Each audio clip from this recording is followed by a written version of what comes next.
Assalamualaikum. This is one of my Sunday routine. நேற்று ரொம்ப நாளைக்கு அப்புறம் நம்ம சேனலில் லாங் வீடியோ போஸ்ட் பண்ணியிருந்தேன். ஏன் இவ்வளோ நாள் வீடியோ போடலன்றதுக்கான ரீசனுமே அதில் சொல்லியிருக்கேன். கீழே லிங்க் இருக்குது, வேணும்னா செக் பண்ணி பாருங்கள். சண்டே அன்னைக்கு ப்ரான் கீ ரோஸ்ட் தான் செஞ்சுருந்தேன். அதுக்கு ஒரு பேனில் 5 வரமிளகா, கொஞ்சம் முழுமல்லி, கொஞ்சம் மிளகு சீரகம் சேர்த்து நல்லா ட்ரை ரோஸ்ட் பண்ணிக்கணும். கொஞ்சம் புளியும் 10 முந்திரியும் தண்ணி ஊற்றி ஊற வச்சுருக்கேன். இப்போ ட்ரை ரோஸ்ட் பண்ண ஐட்டத்தோட 4 பல்லு பூண்டு, கொஞ்சமாக இஞ்சி, ஊற வச்சுருந்த முந்திரி, 1.5 டேபிள் ஸ்பூன் தயிர், ஊற வச்சுருந்த புளி, ஹாஃப் லெமன் ஜூஸும் ஆட் பண்ணி நல்ல ஒரு ஃபைன் பேஸ்ட்டாக அரைச்சி எடுத்துக்கலாம். இப்போ வாஷ் பண்ணி வச்சுருக்கிற ப்ரானில் கொஞ்சமாக மஞ்சள் தூள், மிளகாய் தூள், உப்பு சேர்த்து மிக்ஸ் பண்ணிவிட்டு ஒரு பேனில் 2-3 டேபிள் ஸ்பூன் கீ ஆட் பண்ணிவிட்டு அந்த கீலையே அந்த ப்ரானை நல்லா ரோஸ்ட் பண்ணி எடுத்துக்கணும்.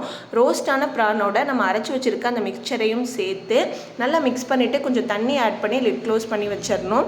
இப்போ எண்ணெய் நல்லா பிரிஞ்சு பச்சை வாசனையெல்லாம் போச்சுன்னா சூப்பரான ப்ரான் கீ ரோஸ்ட் ரெடி ஆயிரும். ஒயிட் ரைஸோட வேறு லெவலில் இருந்துச்சு. கண்டிப்பாக ட்ரை பண்ணி பாருங்கள்.